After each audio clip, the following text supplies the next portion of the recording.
Good morning, friends. So, it's early. It's not that early. It's just about to turn 8 o'clock, but it's early enough because it's still winter up here in Kashmir. And it's freezing, quite literally. When you wake up early in the morning on a wooden houseboat on a lake, it is difficult to get out of bed. But this morning, because as I mentioned, I'm going on very early on Friday morning. Today is Wednesday morning, to get the train, literally getting across to the Ghat at 6:30. And tomorrow I want to have a lie-in, nice and warm. So today got off my butt and I'm headed to the old city for a couple of hours before I start work. So it's a beautiful day. It's going to be a beautiful day. But yeah, that there is my man Tariq, who is my landlord. The proprietor, as previously mentioned, third generation houseboat owner. We're just going across to meet up with Mohammed, who is my tuk-tuk driver from the other day. Anyway.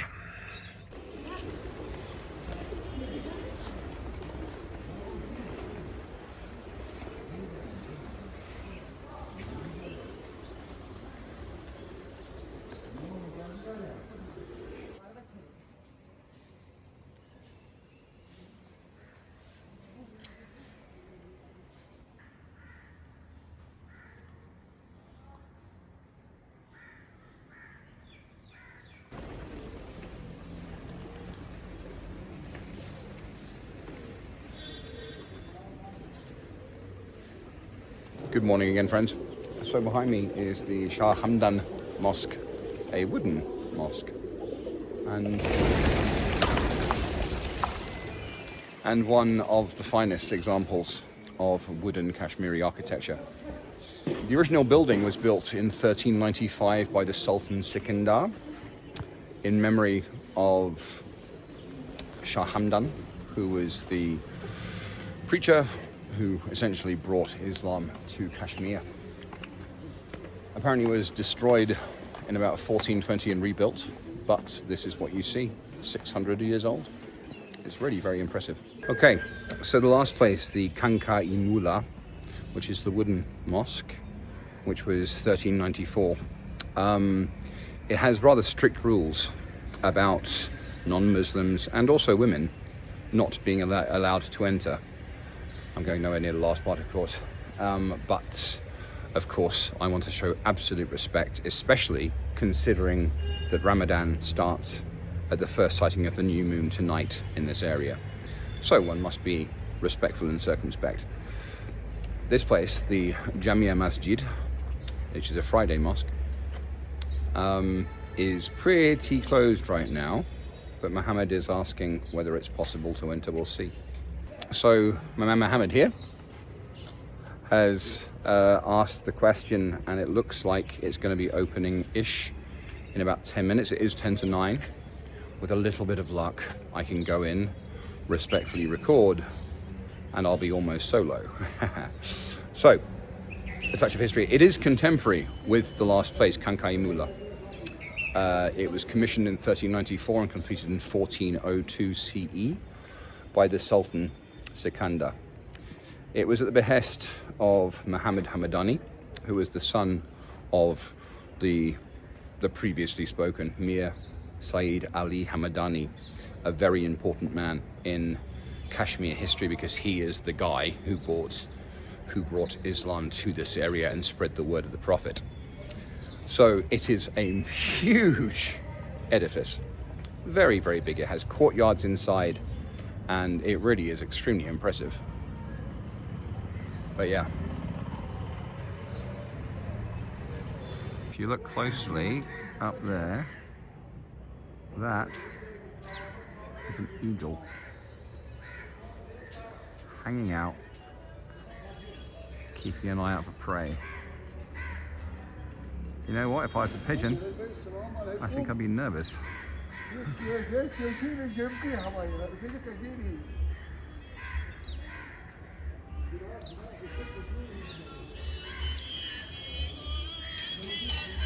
So the entranceway. opens up directly into the prayer hall. I love this. I think I've said before a few times, if you're a keen viewer of my channel, that when it comes down to it, I think mosques are my favorite religious structures, because inside there's no pews, no statues, just open space. And I like that. I really like that.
So currently inhabited by a whole big bunch of pigeons is the central fountain.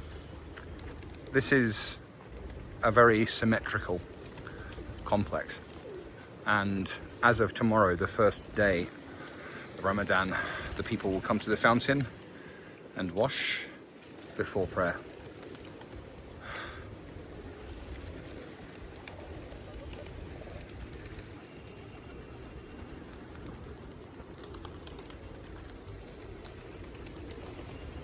So this gate is the largest. If you look, these gates are relatively small. And then this is the largest gate because it faces Mecca. The entire complex, in many mosques, in cities and so forth, it may not be orientated, and you might have a little alcove that is the direction of Mecca from their relative point. This entire complex is built to orientate directly toward Mecca. So yeah. And of course you have large drapes and so forth because it's very cold at this time of year. Okay, so a little bit of history as I'm walking around. So, as previously stated, the Sikh Empire conquered this whole area in the early 19th century. 1819, the Maharaja Ranjit Singh, because the Sikh Empire had taken over the whole place, he shut this mosque down completely for 30 years. Thereafter, in the 1840s, quite a large amount of money was put aside to restore this mosque to its former glory. And for the first few years, only Friday prayers were permitted. And then a little later on, during the days of the Raj, it was opened fully for prayers every day. But yeah. So, the recent history since 1947 and partition, of course. This place, because it is the central mosque of really the whole of Kashmir, it's been a focal point for the ongoing Kashmiri conflict. 1931, so more recent history. Really, for the last century, Jamia Masjid, this place, has been a focal point for the ongoing conflict in this area. 1931, a funeral was held here for 22 Kashmiri Muslim protesters, and then all the way up until 2008, when there was a land dispute. Protesters gathered here, and as recently as 2016 and 2018, some quite serious protests were held.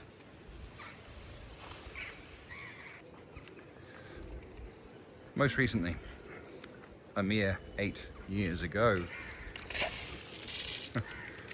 water being splashed. I'm going to turn around because I don't have any boots on. 28th of December 2018. As I say, a mere 8 years ago, less than that, a group of masked young men carrying an ISIS flag stormed into this place when it was almost deserted and yelled and shouted, took some video, and that was seen by every single decent Muslim in the area as a desecration of this holy place. Time was taken.